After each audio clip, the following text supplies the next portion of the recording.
What's up, Diet Busters? How are you? All right, we're laughing because we are out of town taking a little family vacation. We snuck away for my birthday.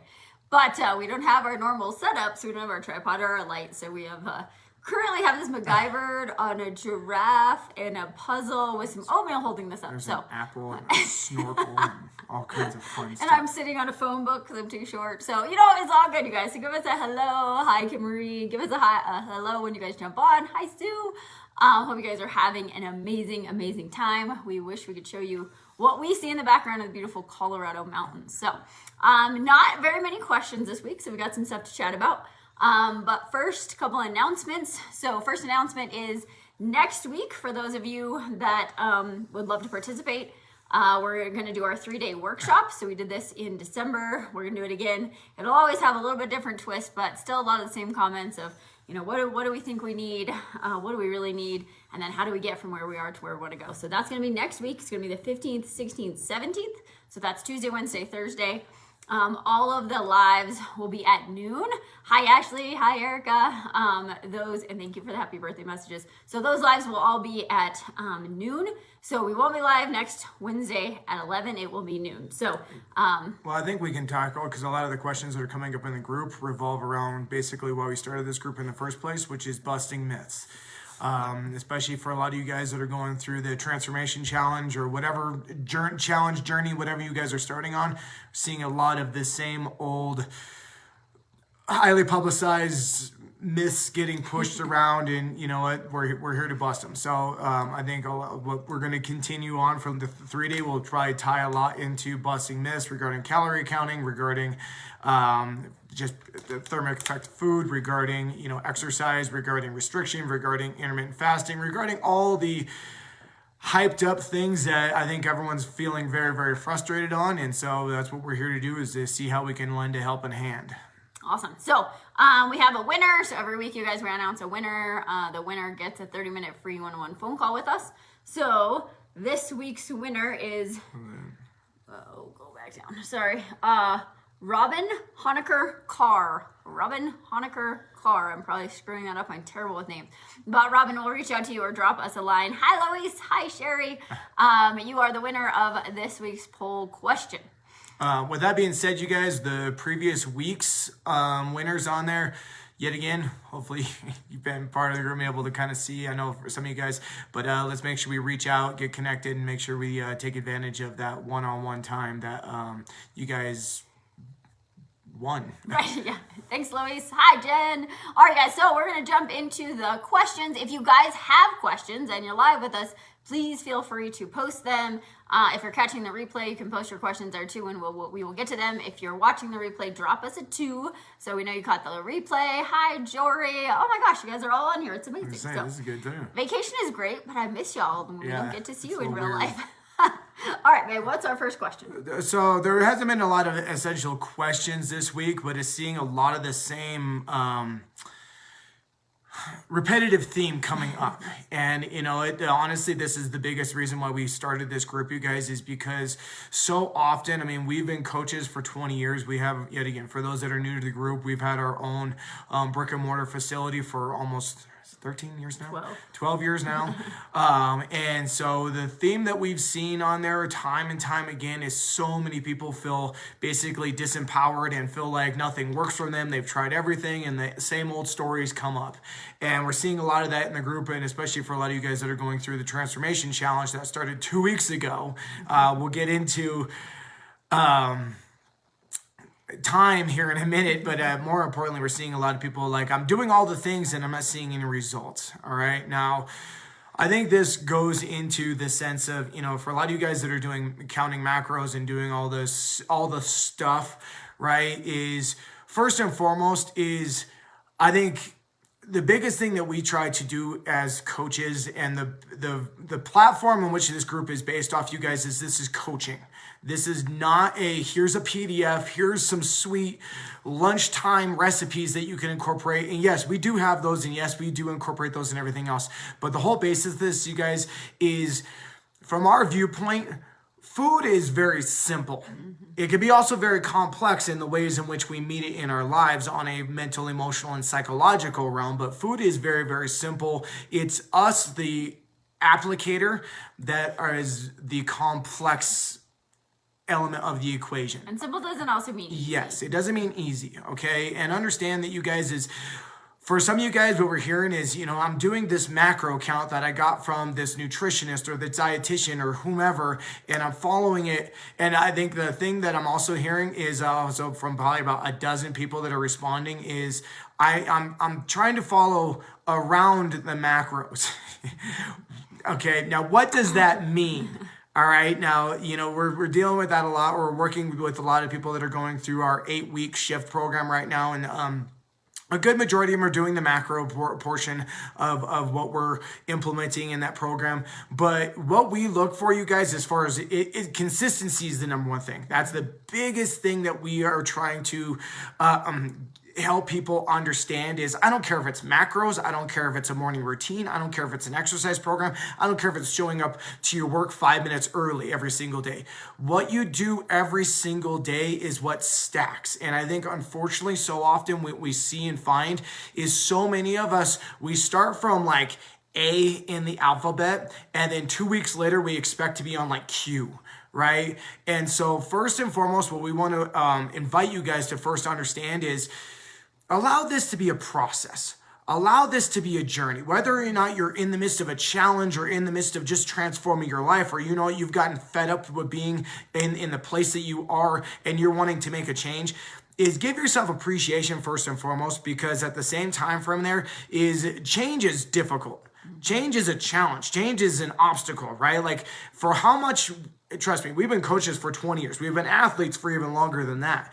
And as much as we love the aspect and the thought process of change, we don't really want to change that much. Like we really don't, right? Like the way we are hardwired is our bodies, our brains want the path of least resistance. Like that's what we do. That's why we create imbalances when it comes to movement. That's why we create compensations, is because our bodies will do what the task we ask them to do, but it wants to get there as simplistic and seamlessly as possible, right? And so if you've been doing something for a month, 6 months, 10 years, 20 years, those are hardwired and ingrained into you. It's not just as simple as like, here's this macro and here's this PDF and go follow this and it's all of a sudden going to transform your life, right? Like I wish it was that simple.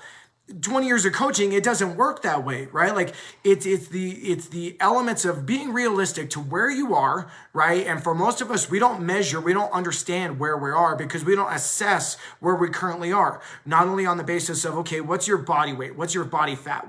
What's your movement standard? How much weight can you lift? How far can you run? But also, what is your current habits?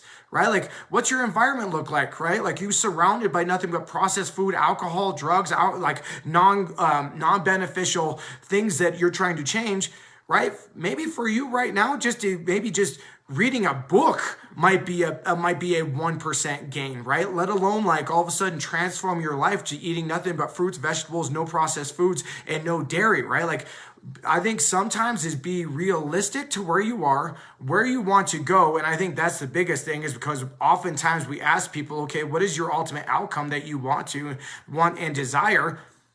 Well, I don't know, right? Like, I mean, how common is that for us? Yeah, well, I think for most people, and so I want to say something really quick. I'm going to go back to this. Brandon's very fired up today. So I want you guys to think about this. When you start making change, as Brandon was speaking, this kind of came to me, was like, okay, we want to make change. And we're like, I did the things, right? I ate the foods, I moved, I did the things for 1 week, and I don't feel any different. But how many of you, when you have a week, like an off week, you don't expect that your whole life is like gone into the trash can in a week, right? But we think that when we start making change, in the direction we want to go, that like all of a sudden it should be, wow, it's just this massive change, and it doesn't work like that. So I think it's giving yourself grace, giving yourself time, and allowing it, like Brandon said, to compound. But the other thing that I want to say is that in our 8-week group, we talked this week about there's 6 C's when we do shift, and one of them is courage. And that seems to have struck a really, really massive chord with the 60 people in that group. Like almost everybody is like, wow, this was something that I hadn't thought about. So I want to talk about a little bit is like, courage courage, right? There's courage to sign up for a challenge. There's courage to decide you're going to make a change. There's courage to walk into the gym the very first time. There's courage to wear a tank top or wear, clothes that you're not used to wearing or whatever it is. Like there's courage, but to me, the bigger piece of courage is continuing to put one foot in front of the other, continuing to take action, continuing to do the things when it doesn't seem like it's working, right? Because courage is not a like, I'm going to jump out of a building one time. Courage is like, I said I was going to do the thing and I got up today and I did it again and I did it again and I did it again, right? It's the courage to be consistent and the courage to, that's the other part, right? It's like our bodies want to stay where they are. So the courage to get outside of your comfort zone. And we heard that a ton of like, wow, change. I mean, you hear, at least we hear it in our circles all the time is like, all change happens outside of our comfort zone, which is, everybody's like, oh yeah, just get out of my comfort zone. But when you go to actually do it, it's a lot harder than you think it might be. And you're like, yeah, I'm going to go back over there because that was a lot. Like, I know what that feels like. And that's the other thing I want to talk about is like, even if we don't like the current scenario we're in, there's some sort of comfort because we know how it feels, right? Like I had an eating disorder forever and I wanted to get out of that eating disorder, but like it was my normal. I knew what it was. And it was like, well, I don't know what it's going to take. Like that's the other part. Like what is it going to take to get outside of my comfort zone? But then also like, I couldn't imagine life without those feelings and those thoughts. And so even though I didn't love it, it was certain, right? And so for a lot of us, it's like, we might not like our comfort zones, but they're still what we know, right? And our biggest need, in my opinion, is safety and certainty, right? It's the same need of like, I know what this feels like, even if I don't like it. So I want you to think about like, what does courage mean in your life?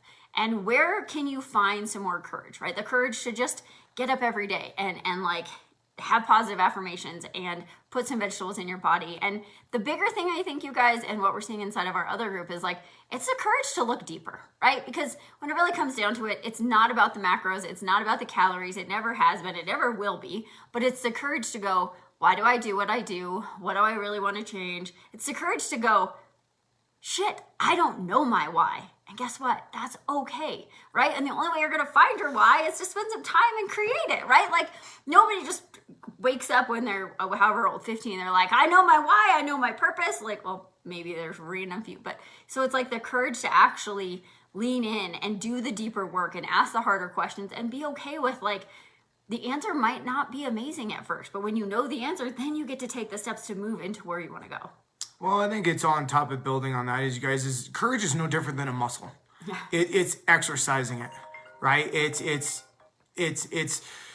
at first things feel very uncomfortable, right? You feel like when you first step into the gym or you first step on the treadmill, your first step on a weight room floor, whatever that may be for you, right? Like there's elements of discomfort, right? And so when we're talking about courage, is oftentimes it's allowing yourself to really, what we're finding in our smaller group is it's not associating with so much of the how, right? It's asking and being with yourself of like, you know what, why do I do what we do, right? Because honestly, what we have found, we're not interested in the how. Like, don't get me wrong. Like what we do, we have found to work really, really well over our 20 years of coaching of trials and implementation and the things that we've read and studied and had other coaches and mentors and all the other things that we've spent 20 years and thousands of dollars acquiring. Like, don't get me wrong, there's a reason behind the recipe of what we do. But more importantly, the question that seems to get negated in our profession is why, right? Well, just do what this is because I told you to do it. Okay, well, what if no longer that's an option for you, right? Like I had to discover that as a hard fact as an athlete, right? Like if I was training to be the fittest person on earth, but all of a sudden I had kids, I had other businesses, I have other obligations, my life transformed, whatever it may be, and no longer are those things an option in the same capacity as they once were. Well, what do I do then? Why do I do what I do? What's the purpose of what I'm doing? What do I want to experience, right? Like, what am I trying to get out of this? And so often, and one of the things of a conversation I was having with, who is it? Ashley Jones, right? I think you're on here, is the language I'm tying to that, right? Like what I asked her, I was like, well, what is the outcome you desire? Well, I want to be strong, but I've always been skinny. What is the language in that, right? Like those are two conflicting the vocabulary around that, to my interpretation, are two different things, right? Well, can you be strong and skinny? To me, the language might need to broaden around that, right? Well, can you be strong and muscular? Can you be strong and fast? Can you be strong and fit, right? Like for so many of our clients, and I was having this conversation with her, is we associate certain outcomes with what the weight on the scale says. And I know Courtney talked about this, I think last week or the week before that, is my association, right? I did that forever as an athlete, is if I weighed myself the night or the day after, and I was, for me as a guy who was wanting to experience strength and power, if I weighed myself and I was down 3 to 5 pounds, my association is, oh no, I'm going to be weaker tomorrow, right? And that may or may not be true, right? It's being able to take those data points and be able to really measure them. But what we associate is, oh, this must equate to this, right? So what we oftentimes do, you guys, and I want to really invite you guys, because I know for so many of you guys, and I know the name of this group is Diet Busters, and we all get on the track of dieting and it comes to weight loss or aesthetic change and everything else. But I really want to invite you guys, and then this was day one of our 8-week shift program, is if you want to weigh yourself and then put that thing away. Throw it away, give it to your neighbor, give it to a family member, do whatever. And because really what we want to be able to help you guys instill is trust in yourself and trust in the process, right? Like it's not following blindly and just doing because Brandon and Courtney said I'm supposed to do this and it's going to elicit the result that I want it to result in. But more importantly, what we really want to, the whole basis of, yet again, why we started this group is to help you instill trust in the actions of what you do day in and day out, right? It's no different than being a good spouse, right? Is showing up for her in the manner in which she feels in the manner that she wants her needs met, right? Like understanding, okay, if I show up in this manner day in and day out, I'm probably going to fill her cup, right? And the same thing, if I show up for myself every single day, I'm going to fill my cup. But it was so often we show up of once every 7 days and expect, oh, that one day I did that, all of a sudden it's supposed to transform my life. It doesn't work that way. But if I show up for myself, today, you know what, if I'm eating 0 vegetables and tomorrow I have 1 vegetable, that's progress, okay? I do that for a couple days, okay? I add another vegetable on top of that. That's even more progress, right? And if we can stack those things and get ourselves moving, right? Because that's what we mean by food is simple, right? Like if you do the underlying basis of eating real food and eating not too much of it, make sure that you're supplying the energy in which you're demanding on your body, and you're making sure that you minimize your stress, you're drinking half your body weight in ounces, and you're getting activity and probably daylight, you're going to be just fine. But so many of us, we're looking for the missing piece and the missing nugget and the missing pill to solve our problems. When really the solution is looking you right in the mirror, but we don't allow that process to take form. Yeah. So actually, I've been trying to throw out my scale for a year. So go get a sledgehammer and just break the stupid thing. So I'm going to talk about this because this like lies in my heart. I had eating disorders, I was bulimic, I was anorexic, and I was still dysfunction for a very, very, very long time, like 25 years. I weighed myself every day. And we've talked about this before, let's go back to it, it's like, what do you think the scale is gonna tell you? So first, I'm gonna be honest with you guys, this comes back to a worthiness thing, right? We all have this, most of us that are tied to the scales, there's this belief, if I'm XYZ, right? My number was 110 pounds, and then it was 108, and then it was 106, and then it was like, okay, well, that's not healthy. But like, we tie this number, and we've all created this number randomly. Like, when it says this number, then I feel good about myself. But if it says anything different, then I feel bad about myself. Well, first and foremost, your body changes massively. Like, time of month, when you ate last, how much water you had, like... Well, and especially, like, I know how many guys are tracking macros. That also, it's almost like counting calories. I mean, literally, it's a level deeper on counting calories. But yet again, what is your quality? What is the nutrient density of those things? Like, I'm sorry to cut you off, but like, there's literally 9 or 10 other things that literally affect every minute, hour, day-to-day basis of what you are going to see on the scale. Well, yeah. So I think that, yes, but the thing about the scale is like, there's an emotional connection that you feel like you need, right? And to me, again, that's that trust factor. Well, if I don't do this, then I won't know. Well, that's just not true because you will. So I have not weighed myself for 4 years, I think now. It's been the best 4 years of my life. I don't know what I weigh, but I do know that, yeah, I do know that the clothes that fit 4 years ago still fit. I do know that I can see my abs. I do know that I care about how I'm feeling my body. And to be honest, you guys, I had this conversation with somebody the other day of like, would it still trigger me if I weighed myself? The answer is probably yes, right? Like literally 40 years of doing that, like it would probably still trigger me, even though I know all the things, right? So with the scale, you guys, it's just a choice, right? It's a choice to just say, I'm going to get rid of this thing because it's not serving me. Because for most of us, every time we step on it, like we want it to give us this amazing, fantastic, like, oh, you're down 300 pounds. But we get on it and we're like, wah, wah, wah. And every morning that just messes with your mind. It messes with your motivation.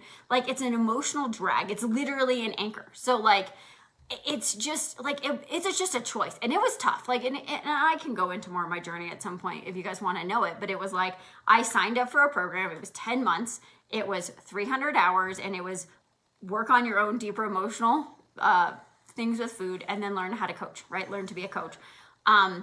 What drew me to that honestly was the coaching part, but what I needed was the personal part, and it was hard. I had to stop counting macros. I had to stop all of the things. I had to get rid of the scale, and I had to go inside, and it was not super fun. But you guys, like the other side of this is just freedom and glory, and it's beautiful, and life is good. And so it's like, it takes trust, right? And it takes so much of just like, I'm tired of feeling this way, and I'm tired of showing up this way, and I'm tired of being attached to this thing. How do I, and again, like Brandon said, how do you shift the other things that you're measuring, right? For me, it was, okay, well, like what I uncovered was a lot of my story was I had always been the littlest one. Like I'm 5 foot tall. I weigh somewhere around 100 pounds my whole life. Like I'm just a little human, but I didn't see that. But I also came up with my identity was that person. So when I was in the gym trying to get strong, there was a language problem, right? Like I want to be strong and small. And so that didn't work. So I had to learn that I had to let go of those identities. But then I also got to say, well, how else can I measure this, right? So can I look at my quality? Can I like for me, it was learning. I want to measure how strong I am, how fast I am, how great I feel, how happy I am, right? All of these other things that had nothing to do with the scale, because the scale is just a made up number. And quite honestly, no one sees it but you, right? Like you're probably not weighing yourself and being like, woohoo, guys, today I'm this, because nobody cares. But you go deadlift 250 pounds, you better be telling people about that, right? So it's shifting like where you're meeting those needs, and then is learning how to trust yourself. And we'll go into in that 3-day a little bit of like, how do you create innate trust? Because most of us feel like we self-sabotage, like we give up, like we do all of these things, which is why we don't trust ourselves. But first we have to understand, how do we create trust in smaller steps so that we can get to that process? Well, I think Courtney just talked on it, is it's really understanding, you guys, that everything you do, literally everything you do, even the things that drive you crazy about why you do them and why you always self-sabotage, yo-yo diet, fall off the rails, whatever it may be, there's reasons for why you do that. And there's reasons why they have served you. They've served you to this point in your life, right? And oftentimes it's the scale, right? Like as you said, I've been fighting that for a year, right? Well, it was so simple, it's like, well, just get rid of the damn thing. But it's understanding, it's like smoking. Mm-hmm. You can't, right now the scale is meeting your need for meeting, there's 6 human needs, right? And we'll go over more of those, but there's certainty, variety, significance, love, connection, growth, and contribution. And somewhere in there, the scale is meeting that need for you, right? For so many of us, what we have found is the scale meets your need for certainty, mm-hmm. right? Like, oh, I don't know, but right? Like we have this internal dialogue and battle and self-doubt and anger and conversations with ourselves, but we still step on the damn thing, right? It's like, well, our logical self is like, why would you do that? It's such a negative thing, but you do that. Well, I just want to know what I'm doing is working. Well, do you need that reaffirm? Like, do you need that confirmation to know what you're doing, or just by simply doing it and using all the other measuring tools that Courtney just talked about, right? But we can't get rid of that thing until we feel that with something different, right? So right now, if your need for certainty is the scale, perhaps shifting that over for showing up for yourself, waking up with a morning routine, giving yourself 5 servings of fruits and vegetables a day, drinking half your body weight in ounces, making sure that you go to the gym and move around for good quality movement. Maybe it's playing with your kids. Maybe it's giving your significant other a hug and a conversation, right? Like whatever that may be. But I would imagine the reason why you're probably having such a battle with that is because right now that is meeting a massive need in your life, right? And so if we can shift that to meeting it in maybe a more empowering and more maybe uplifting manner, you'll see that the scale really doesn't have to do anything besides hold you back from the things that you're wanting to accomplish, right? But it's on the sense of understanding that every single thing that you do, there is a reason for it. And that's why in what we do, and especially what we're going through in the 8-week shift, isn't just based around food, right? Like, trust me, is there a method to the things that we've seen work really, really well time and time again for thousands of people? Yes. But more importantly, it's understanding that, okay, if that process has to change, you can flip on a dime and you can change and you can flow and you can adjust and you can learn because you understand the biggest and most important thing in this world, which is you. Yeah. Well, and I think, for a lot of people, there was a lot of comments today of like, I'm tracking my macros, I'm doing the thing and nothing's happening. And I'm like, okay, there's 2 things there. First and foremost, the body doesn't massively change in a week. Second of all, if you're holding emotional stress, physical stress, you're not doing any of the other things, it's not going to change. I can guarantee that. But I'm going to go to the how for a second. Just because you have macros doesn't mean they're the right macros.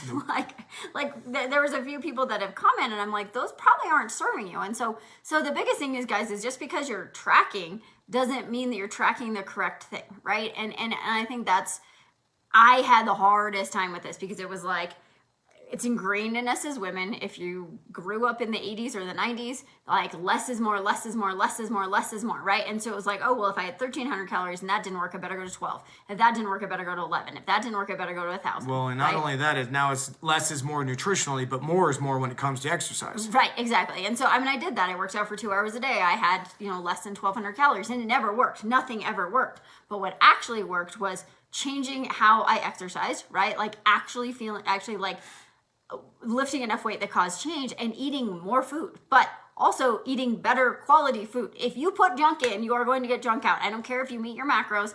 If you're eating junk, you're going to get junk on the outside, right? How do you find the right ones? Every website gives different numbers. Well, we have an equation. We can help you with that. We can talk after this. But I think it's understanding yourself, right? There's a deeper piece of like, my body didn't change until I changed what I was doing. But it didn't change until how I was thinking. It didn't change until I started meditating. It didn't change until I actually went like, oh, where is this coming from? Like, why am I chasing perfection? What do I need here? It was all the deeper stuff. And like when I joined my program, guys, I was like, no, it's really about food in my body. It was never about food in my body. And my 10-month program, guys, we didn't talk about food once. Not once. It doesn't have anything to do with that. It has to do with the deeper pieces. And it's hard to believe that can be true, but I promise it's true. Well, the biggest thing that I've gathered from Court and her coaching, I've gathered a lot. Maybe that's the biggest piece, but so many times is trying to help so many clients that we work with understand that oftentimes the weight that you're carrying around is actually a representation of your emotional weight, right? And I didn't, especially being a man, I didn't understand that at all. I was like, no, it's the actions, it's the gym, it's the calories, it's the macros, it's all these things, and making sure. Trust me, in our experience is understanding that every system in your body talks and communicates, right? Like from what you eat to what you drink is essentially controlled by what you absorb and what is being distributed, right? Like it's the communications, it's the things that are being receptive to it and everything else. It's not just based off of calories, it's not just based off carbs, fats, and proteins, but it's also based on how those things are distributed, how those things are connected, how those things are essentially absorbed, right? And so kind of going over a broad stroke of Ashley's question of like, how do you know? It's starting with something, right? Because we have our own calculation that we've seen work time and time again that is based off of some of the golden standards of things that are out there. But especially depending on your own body fat count, depending on your environment, depending on your stress level, depending on how you were literally born, will all indicate and also affect how the things in which you consume are digested and absorbed and distributed. Because really what we're talking about when we talk about good nourishment is we're talking about balancing your hormonal levels. And that's why when oftentimes when we're working with women, depending on where you are in your monthly cycle, where you are when it comes to essentially your age, where you're developed on your muscle mass, all these things are going to affect your hormonal balance. And just getting a macro number from somewhere, even in our program, trust me, we always share this. Like we work specifically with macro coaches. I had a macro coach for over 2 years that every single week I checked in with him, diligently tracking my numbers, taking pictures, doing all these things. And what I started at versus where I finished a year and a half, 2 years later was like 200 grams more of carbohydrates, 150 grams more of protein, right? But this was based off of a numerical equation to start. But because of the curiosity and being able to check in and be able to understand my own body, of understanding like, you know what I'm doing is promoting this physically, but more importantly, how I was measuring it was what was my sleep like, what was my mood like, how's my performance doing in the gym. Okay, all these other things are kind of going in the wrong direction. That probably gives me more indication of the things we need to, or I get to switch and alter around through that, right? So it's not just on the sense of, okay, this equation is eliciting you. You are not a laboratory. That's how those equations came about. You are not a lab. You are not essentially a petri dish. You're not any of those things.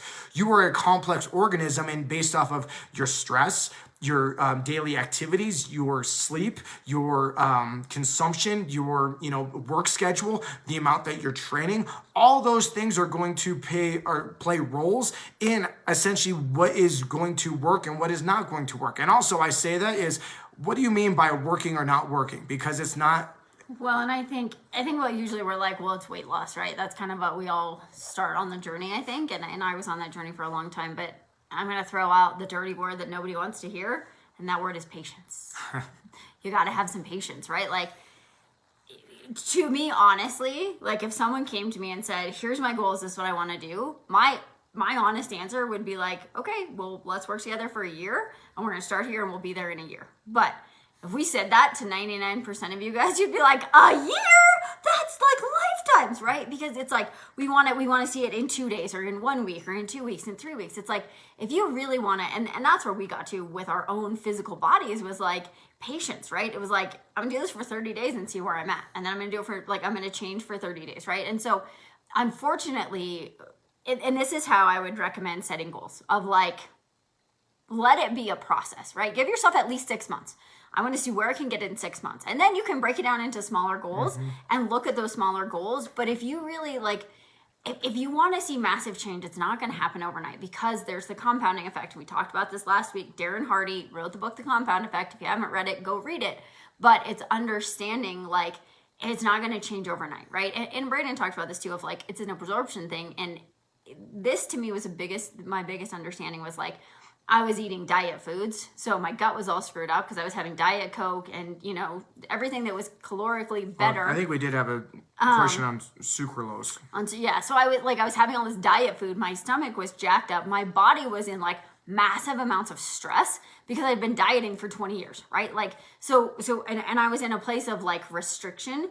And so when Brayden was talking about it's not just the food, like to me, it's an energy. And that was the biggest shift was like, energetically, my whole life was in contraction. And it was like, God, it's not working. I can't make it work. And everything was stressed. And like physiologically, I was a disaster, right? And so it was like, how do I actually get my gut to heal? How do I like open up to expansion? How do I trust myself? Like that's an energy, right? And that's where the trust comes in. It's trusting the process. It's trusting the energy. For, Tiffany commented like doing meditation was her courage and she and I are working one-to-one together. But like half of it is like having somebody that can hold space for you as you go through this, right? Because it's a really lonely process. And so that's why we have our 8-week, the people that are in that 8-week group, and we're going to do it again. So if you guys aren't in it this time, there'll be more, but it's having people that can like you can lean on and be like, I don't trust myself right now, but right now I can trust you. I can trust that this is safe. I can trust that if I have questions, I can get them answered. But it's changing the whole energetics of your life, because when you're in contraction and you're dieting and your body's stressed, like you're just like, you have so many things that you get to peel layer by layer so you can get into that process of trusting. Well, and what I hear, and I mean, I think, tell me if I'm wrong on this, but what I hear so much is so many of you guys think there's something wrong with you. Yep. Right? Like you think there's that you're inherently doing something so absurd that it's just not working, right? Like you've seen all these things come through of like, well, if I do macros, all of a sudden it's going to elicit the 20 pounds that I want to lose by next week. Or if all of a sudden I start intermittent fasting, all of a sudden that'll be the breakthrough I've been longing to have, right? And from our experience, you guys, sometimes it is a simple shift, right? Like sometimes it is just replacing your macros and shifting your nutrients and everything else. Sometimes it is those things. But I'm here to tell you that there's nothing wrong with you, right? Like what we've seen so much, and honestly, the biggest reason why we started this group, you guys, is because in 20 years of coaching, we're fed up with seeing so many people get basically taken advantage of and taken as a ride of what good marketing does, right? Of this unicorn program that's going to change your life in 12 hours and you'll be able to have nothing but beer and sugar and alcohol and sit around and not do anything and have processed foods, and you're going to love your life and you're going to love yourself. It doesn't work like that, right? Like at least from our vantage point, it doesn't work like that. And that doesn't create health. And that doesn't I don't care if it creates weight loss. It doesn't create health. And yes. We're more about health than we are about weight loss. And if you, I mean, it's simplest that like if it's disease does not live in an alkaline state or in a non-acidic state, right? And if we can make simple shifts to get on a healthy realm and understand that this process is you getting to learn and grow from yourself, because I hear you guys. I hear you, you're longing, you're charging, you're trying so hard to elicit the change that you want to find. And I'm here to tell you, it really is not that difficult when you get down to the bare bones of it. But so often we find ourselves in such restriction and so much, so try hard of understanding that you're not a bad person. You just have bad patterns and bad habits and perhaps bad belief structures. And oftentimes those belief structures are not yours because they were formed when you were a kid, or your environment, or the people you're around, or the people that you are close enough to, right? And so that's why we also found this group, you guys. If it's not just a normal macro and a diet counting group and everything else, this group, the whole basis is we want to create. This thing's driving me nuts. Is to base this off a collective group and a community to understand that we're better together and we're better as a collective group than we are as individuals. And the whole reason why why we're working against this, guys, is we want to break the notion of what we hear from you guys as far as dieting.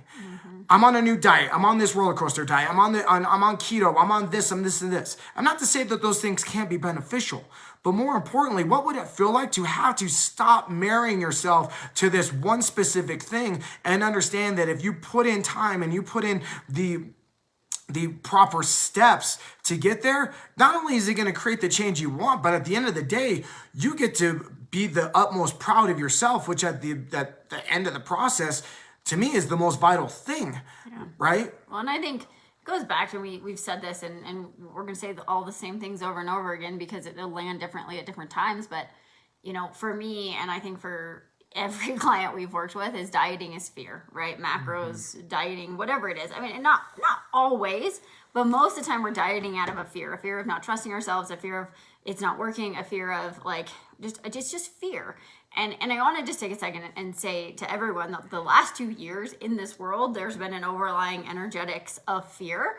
And so trust is harder, because right now it's hard to trust a lot of things because of all the things in the world. And like, whether you believe any of it, you buy into any of it, it's still coming in, right? It's still in your brain. And it's harder to trust yourself when you don't trust what's going on. It's harder to have less fear when there's just sort of an energetics of fear of like, I've got to be afraid of this thing. And maybe I believe what the government says, what they don't say. Like, it's just, there's a lot of fear, right? And there's this fear of if I get close to you, you're going to like, so just give yourself a second of understanding that like, there's been a lot of heaviness, right? A lot of heaviness, a lot of fear, a lot of lack of trust in the world in the last 2 years.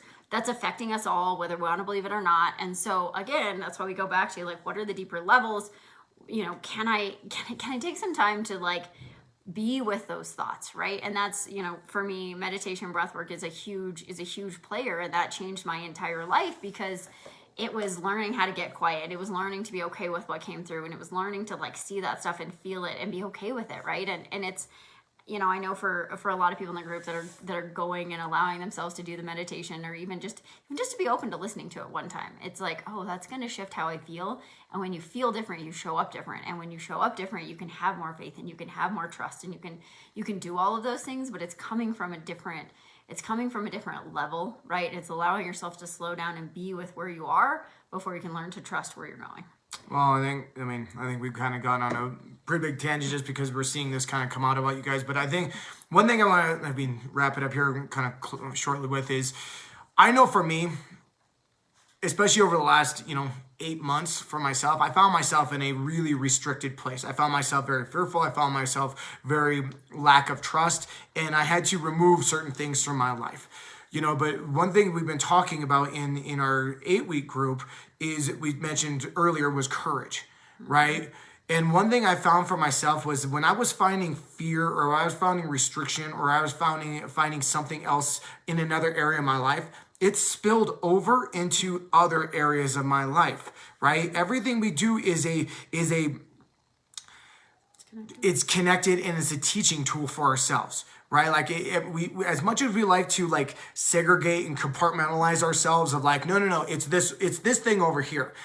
If I'm in restriction, and usually that's what diet culture preaches, is in order for you to lose X amount of body weight, you got to be in this amount of calories restricted, and so on and so forth.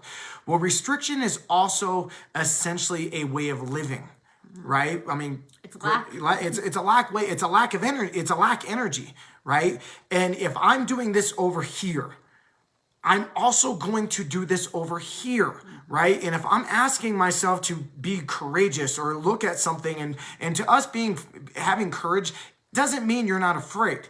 It's understanding that there is fear. It is being afraid, but it's still allowing yourself to go through the process. That takes courage, right? And so if I have lack over here, it's going to seep into areas over here. The biggest thing that we've been trying to that help people work through is stop focusing on the things you want to lose. Yeah.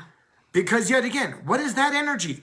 I'm focusing on the things I'm going to lose. And if I've seen one thing more times than not of owning businesses, of having a relationship, of having kids and everything else, is what I seek is what I will find. And if all I'm focusing on is what I want to lose, that's going to show up more and more in my life, as opposed to what I want to gain, right? Like we talked about that earlier. Like I posted that earlier this week, is you want to lose that. What is that going to do? What is that going to improve in your life? What are you going to gain from that? What is that going to allow you to experience? What is that going to allow you to do?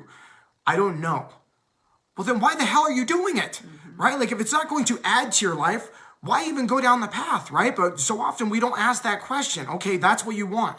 What are you going to gain from that? Because if you're only focusing on what you're going to lose, more times than not, that's tied to pain, and that's tied to uncomfortable. That's tied to a lot of different crappy emotional feelings. That's not very empowering, right? And but I think a lot of times we're afraid to say, I'm sorry to cut you off, but I think we're afraid to say what we're going to gain because we don't think we can do it. Yep. Right? Like, you don't trust it. Yeah. I've failed myself so many times. I don't want to say that this is what I want, because what if I don't get it? Well, you know what? If you don't ever claim it, you're never going to get it, right? Like when Brandon said that, was like, well, what did I want, right? I really just wanted to be happy, and I wanted to be free, which is ironic because I was choosing not to be happy and I was putting myself in restriction. Yeah, we can unpack that later. But like what I really wanted was just to be happy, and I wanted to be free, and I wanted to feel like I didn't have to do all of these things. But we do a lot of like goal setting, and I very much believe that words become things, and that what you attract, like I believe 100% in law of attraction, but most of us don't understand how to use it. And most of us are afraid to say what we want to go for because we just assume we're not going to make it, right? Or we're like, well, I don't know. And the other side of that, sometimes you're like, oh God, what if I got that? What if this actually worked? Then what would I do? So just allow yourself to like be okay with the I don't know why, but really like what do you want? Like go dream a little bit. That's a big thing for us, and this is a side tangent, but like we're in the mountains and this is my happy place, and it's like to me the world always opens up when you take some time and you take some space and you create a different energy. Like what do you want in this world, right? And not physically, and not what do you want to lose, but like who do you want to be and how do you want to show up? And if you start asking questions from that realm, sorry, your daughter's walking in. If you start asking questions from that realm, it's going to change a lot of things. So. Well, because honestly, you guys, oftentimes it really is that simple. Okay, that's what you want. Who do you have to be in order to elicit that? Right? And yet again, we talk about this every single week. If you don't know, perhaps there's somebody else out there. Perhaps there's a coach, right, that can help you with that. Perhaps there's somebody that you aspire to be like, or you get motivated by, right? What do they do on a day-to-day basis? What is their daily actions like, right? Because where you are right now is because of the choices you've made to this point. And I'm not saying that to yet again pile on more of the stuff that you already probably pile on yourself, but more importantly is understand that that's meant to empower you, because the decisions you've made to this point have gotten you to where you are right now. But that also means from this point you can also make a decision to make a different decision and a different action to get yourself on a different path and a different route. Right. And so that's where I know this kind of went a little bit long down these rabbit holes, you guys, but from our experience, you guys, it's yet again, there is a recipe, there is a map, there are reasons why we do what we do as far as the programs and what we elicit. But more importantly, it's the emotional, mental, and psychological components that really tie into this being a long-lived, successful and sustainable process. Not just here's a diet program for you to get a 6-week transformation in that we know in 8 weeks you're going to be back to doing the same old habits that is going to be listening to there, and it's just going to be another problem or another program that you tried once upon a time that worked for a little bit of time that now doesn't work anymore. Exactly. So, all right, guys. Well, thanks for joining us today. So next week you get us three days. So Tuesday, Wednesday, Thursday. Okay, we're gonna go through what are some of the common myths, why they're myths, right? Day 2, we're gonna dive a little bit more into this stuff, kind of walk you guys through beliefs and trusts and how to get into these deeper pieces. And then day 3 will help you guys with what are the next steps and where do we go from here. So, with that being said, you guys, yet again, the ultimate sentiment to us as coaches and a part of this group is if you got benefit out of this, if this is hitting home for you, I promise you this is hitting home for so many more. Please go out there, share it with a friend, share maybe a little nugget. You know, Jen's always about sharing the nuggets of the things that maybe we talked about today that might have been like maybe a little light bulb or an aha moment. Share with it, invite your friends, invite this thing, you guys, because diet culture is ruining us as far as where we're going to go to. Yeah. So if you're on here, if you watch this live, if you watch the replay, comment on this thread your biggest aha, because that might get somebody else to be like, I wonder what they talked about. We know these are long videos, so go write your comments, invite your friends to this group, invite your friends to the 3-day, mark off your calendar for noon Mountain Standard Time, which is 1 p.m. Central, 2 p.m. Eastern, and 11 p.m. Pacific. Don't ask me European ones because I can't do it. So there's calculators to do that stuff. But mark your calendars to be here for these. We will be super interactive. It'll be live. It'll be awesome. And our goal really is just to serve and to help you guys have the best year yet. So we'll see you guys then. We're off to do some snow tubing. Thanks, y'all.